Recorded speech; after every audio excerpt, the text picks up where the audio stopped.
special council meeting to order. And the roll call shows that Councilor Robertson, Councilor Grenier, Councilor Wingard, Councilor Mitchell, and Councilor Gardner are here. I did get an email from Councilor Osher. She had a conflict at 5 o'clock, but hopes to join us for our committee meeting, which will be after the adjournment of the special meeting. So under new business, we have two items. Order 2136, order approving a moratorium ordinance regarding marijuana retail stores specifically limited to the commercial 2 zoning district. We've seen this is the third time we've seen it, but for the public's sake, and we have a few attendees, is Kyle going to review this briefly for us? Hi, everyone. Hi, Kyle. So, yeah, this is the same as what we talked about a week or two ago at the public hearing. This is a moratorium just for marijuana retail stores, not anything to do with the manufacturing, testing, or cultivation facilities, specifically on the Park Street corridor in the commercial 2 district there. This is, the moratorium is to give staff time to work out some specifics related to the setback requirements between marijuana retail stores and some identified sensitive uses on the corridor, so that council and town staff can sort of work out the best way forward for allowing those stores in combination with those uses in that area. So it won't affect the ability for marijuana retail stores or other marijuana businesses to operate elsewhere. That part of the ordinance language that was voted on and adopted will still be in effect during the moratorium. This would just give time for staff and council to discuss the Park Street corridor specifically. Happy to answer any questions, though.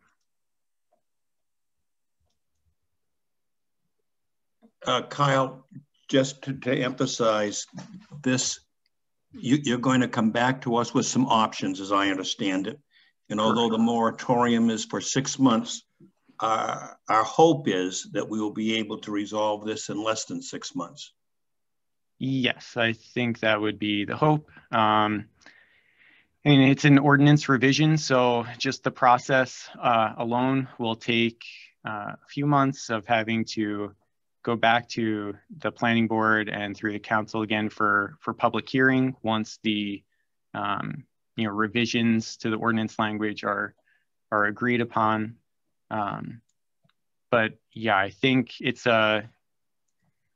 looking at one kind of smaller area, and the majority of the ordinance was already worked through. So yeah, I think the hope is that it wouldn't take more than 6 months and might be able to finish it sooner than that. Great. Any questions from council members on this order? Oh, as I said, we've seen this for the 3rd time, so I think we're all pretty clear on it. Could I have a motion, please, to adopt Order 2136? So moved. And a second? So it's been moved and seconded. Sophie, are you going to do the roll call, or is Nancy with us? Okay, then let's have the roll call vote. Yeah, Nancy is homesick today. So, Councilor Gardner. In favor? Councilor Mitchell? Yes. Councilor Wingard? Yes. Councilor Grenier? In favor. Councilor Robertson? In favor. Councilor Perry? In favor. Passes unanimously. Thank you. We'll move on to Order 2137, order amending the town fee schedule related to marijuana establishment licenses and fees for police services. And again, this is material that we've seen now for the 3rd time. Sophie, you gonna review this for us? I will. I absolutely will. So, as we discussed at length last week, the town is responsible for annual licensing of marijuana establishments at the municipal level, which is separate from the state licenses that they get.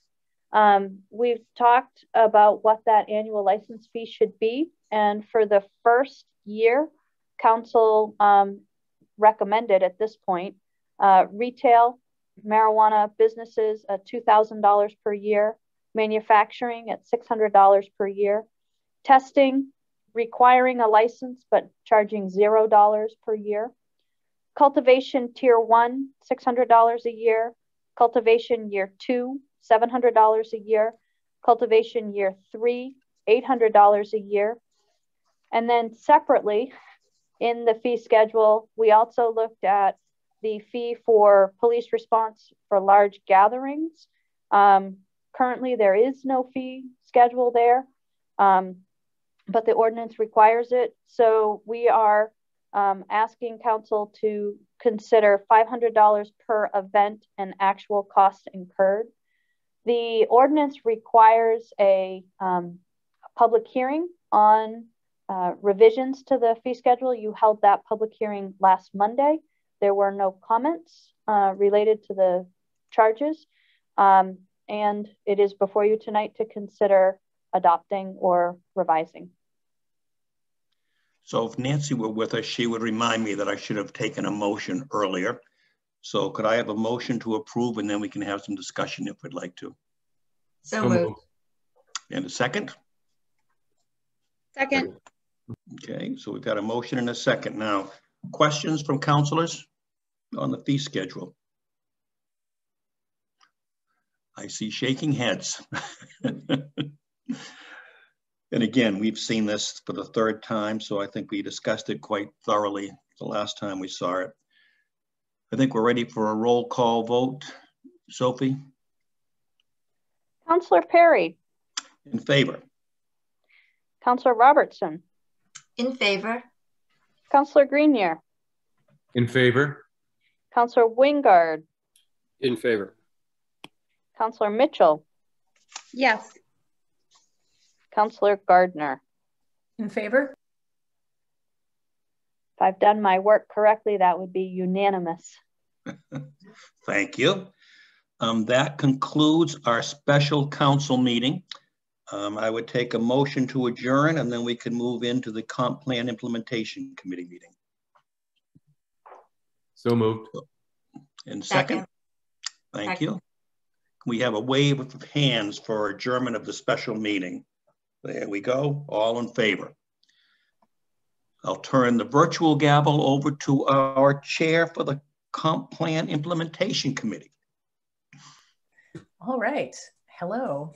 Scrolling up to the top. Okay, so item number 1 is roll call. Myself, I'm here. Councillor Perry, Councillor Wingard, Councillor Grenier, Councillor Robertson, and Councillor Mitchell are present. Item number 2. Oh, I guess I didn't need to do that. I don't know. This is confusing. Anyway, moving on to review. I don't know. Review of planning board reports. Item A is a reduction of the MDR minimum lot size, and item B is creation of a village residential overlay district. And I assume I am passing this over to Kyle. Yep. So these ordinance amendments, we've combined it into one amendment, but there are really 2 pieces here that we're looking at: the creation of the village residential overlay district and the reduction in lot size and minimum lot width for all lots in the MDR district on town water and sewer. This went through the committee several times, and then it was referred to the planning board for a public hearing. That happened on March 17th. At the planning board meeting, there were no public comments on the ordinance amendments. There wasn't really any discussion on the MDR minimum lot size reduction piece of it. That was pretty quick discussion. There was some just basic explanation of, some of the things having to do with the Village Residential Overlay District. The only real change, though, that the Planning Board recommended was on page 3, as noted in the memo. I've added some language at the end of section C2. C2 was just a kind of a visual aesthetic standard for any new subdivision that would take advantage of the overlay district. Requires shade trees to be put in by the street and the sidewalk as part of the subdivision, similar to our cluster development standards. The planning board just simply made a recommendation that should there be some sort of overhead interference, that the board have the flexibility to require some smaller species of tree that would be more conducive to the conditions on the ground. That most likely wouldn't be an issue that would come up because utilities are usually meant to be placed underground as part of those new types of developments. But it didn't seem like it would really add any sort of barriers or burden for anyone to stick that language in there. Beyond that, I know we have a couple of new counselors since we've really been working on this process, so I don't know if there's anything more that you would like me to go in depth on with this in general. But other than that, the planning board recommended that this move forward back to the council for public hearing and adoption process. And we did include the updated draft zoning map with the overlay district. There's some slight adjustments to it from the last time you saw it at the committee meeting that just removed some of the overlay district from some of the parcels that it wouldn't apply to. Great, thank you, Kyle. Are there any questions or comments from council?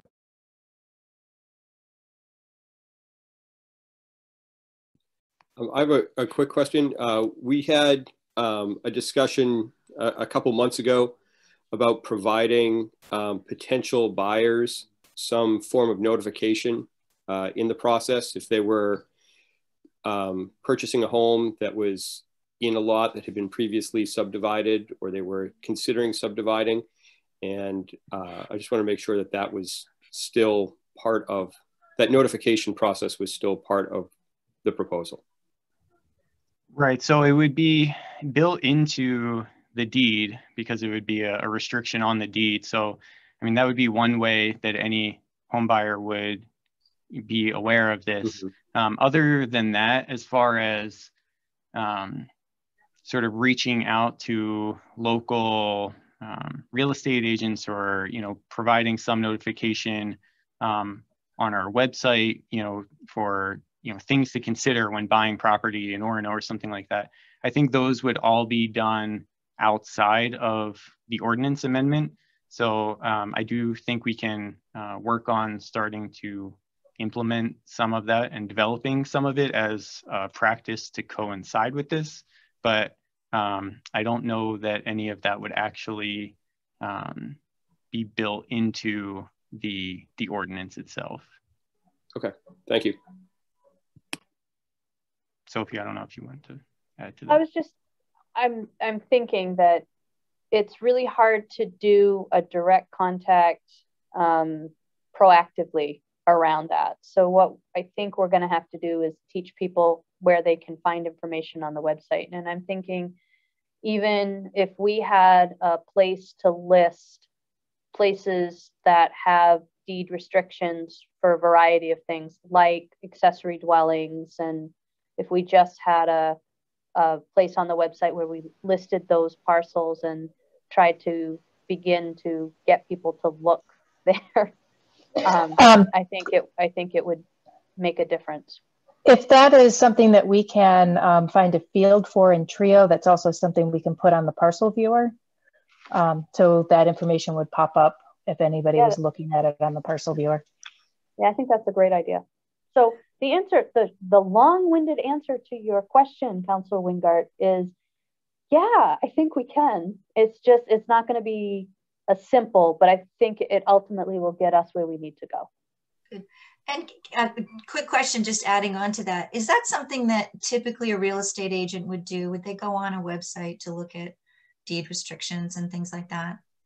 Or is that just their responsibility? I think they would, well, they would be required to look at the deed. Is really their responsibility. Right. But we do know, and I think the reason that Belle brought up the parcel viewer is we know that a lot of realtors use that to get basic information about the parcel. So if it just popped up with, even if it was just flagged that there's a town deed restriction on it, I don't want to be in the game of having to read every single deed to find every potential restriction. I think that would be a mistake for us to do that, but I think we could talk about the ones that we put on. Yeah, I get calls pretty frequently from either real estate agents or prospective property owners who have either looked at the online GIS mapping on our website already, or I direct them there to look at other things to answer questions they have. So I do think that's a resource that's fairly commonly used by people. Thank you. Other questions or comments? Megan, I just comment that I think the recommendation from the planning board to add that one sentence or two sentences was a very reasonable one, and I certainly wouldn't have any problem with that. Yep, I would second that.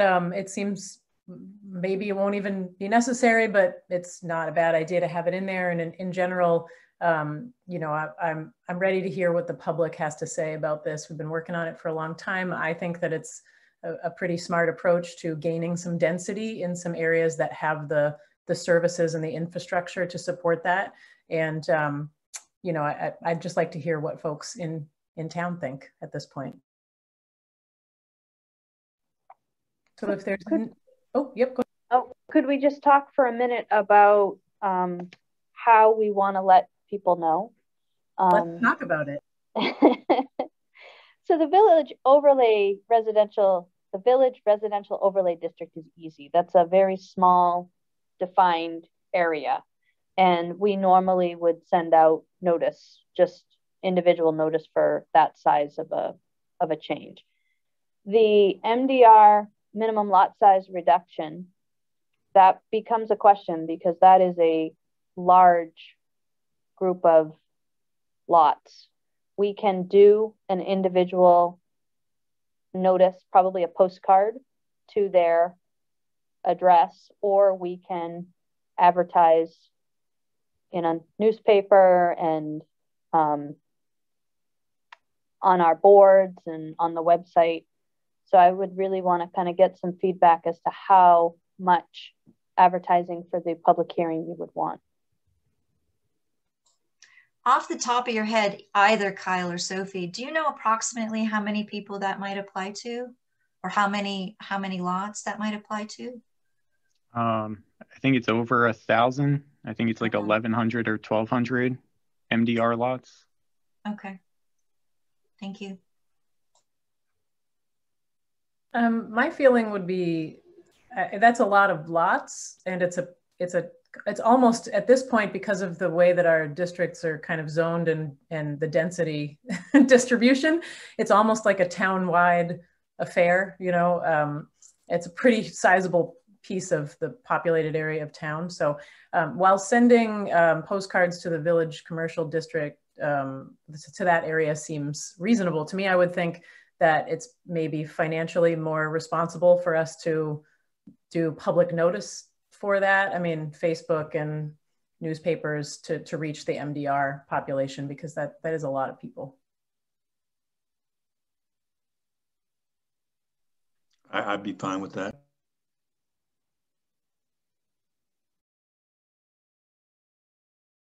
Okay, we got a thumbs up from the town manager. Any other discussion on this before we move on?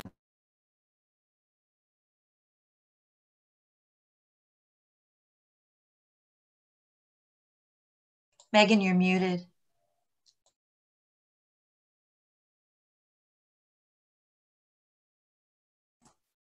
You know that thing where you can press your space bar and it unmutes you? Well, apparently that just broke on my computer, so great. Okay, moving on. Our next item is a staff presentation aligning regulatory approach to residential rental activity. And I assume I'm also tossing this one to Kyle. Busy night on the agenda. Okay, so I'm going to share my screen. Oh, clicked the wrong share.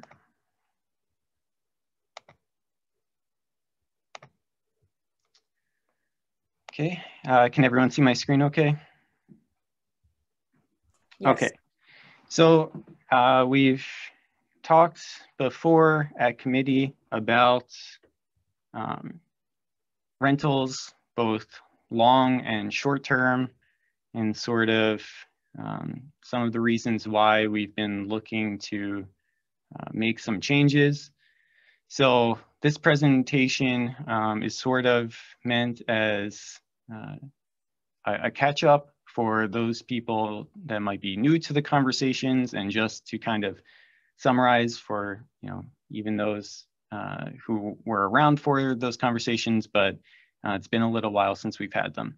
And then as we get further into it, I'm really going to try to get some feedback from the council on kind of big picture regulatory type questions. So the point of the presentation isn't to get too far into the weeds on specific standards that might be required or anything like that. But although I do use some examples here and there just as ways to show what different levels of regulation might look like. So just something to keep in mind as we go along. So first, I just wanted to kind of go over how we currently treat things. So our long-term rentals, you know, just think of your normal kind of rental situation. Is, you know, the language for that is located in Chapter 8 of our ordinance. That's the Buildings and Building Regulations section. And this is dealt with primarily through our rental registration. So it's a registration, it's not a license, and it doesn't apply to any sort of transient occupancy. So, you know, things that you would think of as short-term rentals like Airbnbs or anything like that wouldn't fall under this. There's also no land use aspect to it. If you're operating a rental, a long-term rental, you wouldn't need to go get a permit or a site plan review or anything like that. You just do the rental registration. So short-term rentals that's not a term that we specifically use right now in our ordinance, but we have a couple of things that generally fit the same purpose. These are all located, however, in Chapter 18 of our land use ordinance. So the first thing that's mentioned is this, there's a definition for seasonal dwellings, which kind of talks about homes that are occupied part-time and then rented out for vacation purposes the other part of the time. This isn't regulated in any way. It doesn't require a permit. It's just a definition.